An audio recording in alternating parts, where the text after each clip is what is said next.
ओम श्री गुरुवे नमः। सभी को मेरा प्रणाम। आज का मेरा विषय है देव संस्कृति का दर्शन गायत्री मंत्र। गायत्री मंत्र एक फ़िलॉसफी है। इसे हम जीवन जीने की कला भी कह सकते हैं। यह सोचने का एक तरीका है, जीवन यापन करने की एक पद्धति है, समाज के गठन का तरीका है, विश्व की शांति का मूल मंत्र है। अगर हम इसे अपनाकर चलेंगे तो हम अच्छी दुनिया की कल्पना कर सकते हैं। अच्छी दुनिया हमें फिर देखने को मिल सकती है जैसे कि प्राचीन काल में देखने को मिलती थी। गायत्री एक दिव्य ज्ञान है। इसे देव माता कहते हैं। इसकी उपासना से मनुष्य देवता बन जाता है। इसे विश्व माता भी कहते हैं। गायत्री की फ़िलॉसफी सबको जाननी चाहिए। अगर इसे हम समझ गए तथा उस रास्ते पर हम चलने का प्रयास कर सके तो हमारा जीवन धन्य हो सकता है। गायत्री के 24 अक्षरों में धर्म, नीति, जीवन, कला एवं लोक व्यवहार की बड़ी ही महत्वपूर्ण शिक्षा भरी हुई है। इस शिक्षा को भली प्रकार हृदयंगम कर लेने से वह उद्देश्य पूरा हो सकता है। धर्म ग्रंथों का उद्देश्य मनुष्य के विचार, भाव, लक्ष्य एवं दृष्टिकोण को शुद्ध करना है, जिससे उसकी शारीरिक एवं मानसिक क्रियाएं सतोगुणी एवं धर्म संगत होने लगें। यह प्रक्रिया गायत्री के अक्षरों में छिपी हुई महान शिक्षाओं को अपनाने से हो सकती है। इसलिए गायत्री को वेद शास्त्रों का निचोड़ कहा गया है। गायत्री का मर्म अर्थ समझने से धर्म ग्रंथों का विशुद्ध अध्ययन करने का लाभ मिल सकता है। गायत्री का पहला अक्षर है ओम। प्रकृति के अंतराल में प्रतिक्षण एक ध्वनि उत्पन्न होती है जो ओम शब्द से मिलती जुलती है। सूक्ष्म प्रकृति इस ईश्वरीय नाम का प्रतिक्षण जप और उद्घोष करती है। इसलिए यह स्वयं घोषित ईश्वरीय नाम सर्वश्रेष्ठ कहा गया है। आस्तिकता का अर्थ है सतोगुणी, दैवी, ईश्वरीय परमार्थिक भावनाओं को हृदयंगम करना। नास्तिकता का अर्थ है तामसी, आसुरी, शैतानी, भोगवादी वासनाओं में लिप्त रहना।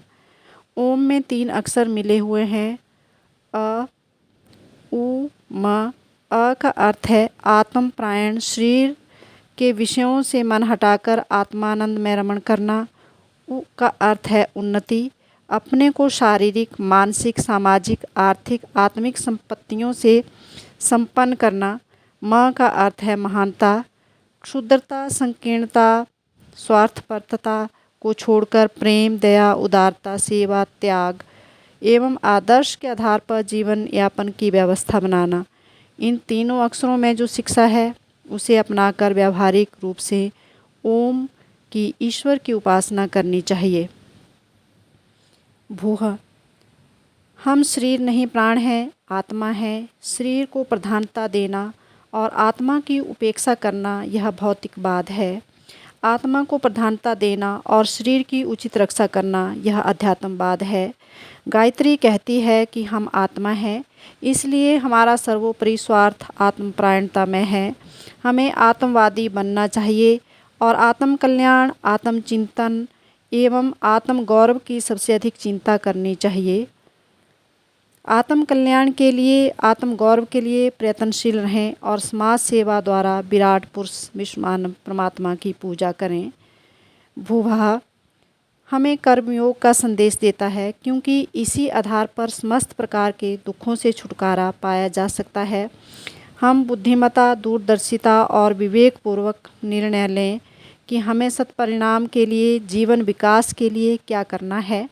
जो करना है उसे तत्परतापूर्वक जुट जाएं। यदि अपना कर्तव्य पालन किया जा रहा है तो असफलता में दुखी या सफलता में हर्षोल्लास होने का कोई कारण नहीं। फल देने वाली शक्ति दूसरी है, हम तो अपना कर्तव्य पूरा करें। यह भावना अनासक्त योग है। जो इस दृष्टिकोण से सोचता है वह सदा प्रसन्न ही रहता है। दुख या कष्ट में भी उसे अप्रसन्नता का कोई कारण नहीं दिखाई देता। स्वाहा, मन को अपने अंदर में स्थिर रखो, अपने भीतर दृढ़ रहो। घटनाओं और परिस्थितियों को जल तरंगें समझो, उनमें क्रीड़ा कलोल का आनंद लो। अनुकूल और प्रतिकूल दोनों ही स्थितियों का रसास्वादन करो, किंतु उनके कारण अपने को उद्विग्न, अस्थिर, असंतुलित मत होने दें। इन हर्ष शोक की बाल क्रीड़ाओं में न उलझे रहकर हमें आत्मपरायण होना चाहिए, स्वह को पहचानना चाहिए। आत्मचिंतन, आत्मविश्वास, आत्मगौरव, आत्मनिष्ठा, आत्मनिर्माण ये वे कार्य हैं जिनसे हमारी इच्छा शक्ति, कल्पना शक्ति व क्रिया शक्ति का उपयोग होना चाहिए, क्योंकि अंदर का मूल केंद्र, उद्गम स्रोत आत्मा ही है। आत्मस्थित मनुष्य का अंतःस्थल स्वस्थ होने से वह सदा प्रसन्न रहता है। तत् जीवन और मरण के रहस्य को समझो, भय और आसक्ति रहित होकर जियो और वास्तविकता के सुदृढ़ आधार पर अपनी गतिविधियों का निर्माण करो। यदि हम जीवन के क्षणों का सदुपयोग करेंगे, उसकी हर एक घड़ी को केवल आत्मलाभ के सच्चे स्वार्थ के लिए लगाएंगे, तो चाहे आज चाहे कल जब भी मृत्यु सामने आएगी, किसी भी प्रकार का पश्चाताप या दुख ना करना पड़ेगा। सभी तो हो, सूर्य के समान तेजस्वी बनो, सप्त बलों को अपने जीवन रथ में जुता कर रखो। अपने भाग्य के, अपनी परिस्थितियों के निर्माता हम स्वयं हैं। अपनी क्षमता के आधार पर अपनी हर एक इच्छा और आवश्यकता को पूरा करने में हम पूर्ण समर्थ हैं। शरीर बल, बुद्धि बल, विद्या बल, धन बल, संगठन बल, चरित्र बल, आत्म बल, ये 7 बल जीवन को प्रकाशित, प्रतिष्ठित, संपन्न और सुस्थिर करने में के लिए आवश्यक हैं। वरेण्यम, हम अनिष्ट को छोड़कर श्रेष्ठ चिंतन करें, अशुभ चिंतन को त्याग कर शुभ चिंतन अपनाएं, जिससे मानसिक कुड़न और असंतोष से छुटकारा मिले और सदा ही हर परिस्थिति में आनंद ही आनंद उपलब्ध हो। किसी मनुष्य की आंतरिक महानता ही उसकी श्रेष्ठता का कारण होती है। हम महान बने, श्रेष्ठ बने, संपत्तिमान बने, पर उसकी आधारशिला भौतिक वस्तुओं पर नहीं, आत्मिक स्थिति पर निर्भर होनी चाहिए। भर्गो, मनुष्यों को निष्पाप बनना चाहिए, पापों से सावधान रहना चाहिए, पापों के दुष्परिणाम को देखकर उनसे घृणा करें और निरंतर उनको नष्ट करने के लिए संघर्ष करते रहें। यदि पवित्रता की दिशा में हमारा प्रयत्न जारी रहे, तो संसार के समस्त कष्टों एवं भवबंधनों से छूटकर हम जीवन मुक्ति का आनंद प्राप्त कर सकते हैं।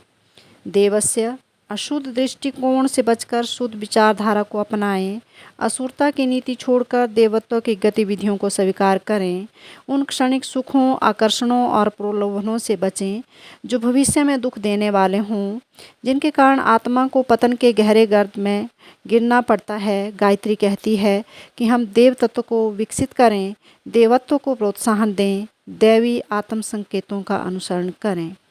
धीमहि, हम अपने अंदर सद्गुणों को धारण करें, अपने स्वभाव को नरम, मधुर, शिष्ट, निर्भीक, दयालु, निरालस्य, श्रमशील बनाएं तथा व्यवहार में उदारता, सच्चाई, ईमानदारी, न्यायपरायणता, समानता तथा उद्योगशीलता का परिचय दें। उन सभी गुणों, विशेषताओं और योग्यताओं को अपनाएं जिनके द्वारा स्वास्थ्य, कीर्ति, प्रतिष्ठा, उच्च पद, धन, वैभव आदि की प्राप्ति होती है। 26 दैवी संपदाएं गीता में बताई गई हैं। उनको संक्षेप में कहना चाहें तो वे हैं अनुतेजना, स्वच्छता, विचारशीलता, सहिष्णुता, संयम, शक्ति संचय, उदारता एवं कर्तव्यपरायणता। इन गुणों को अपने स्वभाव और अपने अभ्यास में लाएं। यह एक उच्च कोटि का धन उत्पन्न करना है। धियो, किसी भी पुस्तक या व्यक्ति की अपेक्षा विवेक का महत्व अधिक है, इसलिए जो बात बुद्धि संगत हो, विवेक संगत हो, अपने योग्य हो, उचित हो, केवल उसी को ग्रहण करना चाहिए। विवेक की कसौटी पर कसकर हम बुराई भलाई की हर जगह परख कर सकते हैं। हम विवेकवान बने, विवेक को अपनाएं, विवेक की कसौटी पर कसकर अपने विचार और कर्मों का निर्धारण करें।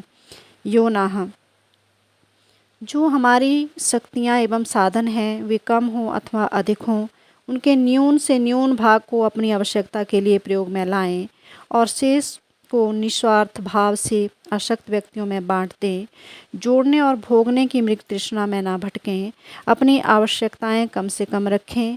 उन्हें पूरा करने के पश्चात बची हुई शक्ति का अधिक से अधिक भाग अपने निर्बल, पिछड़े हुए लोगों को ऊंचा उठाने में खर्च करें। यह ईश्वरीय कार्य में हाथ बटाना अपनी बुद्धिमता, दूरदर्शिता का प्रमाण देना है। यह आत्म संयम और परमार्थ में देवी मार्ग में हमें योनाह द्वारा बताया गया है।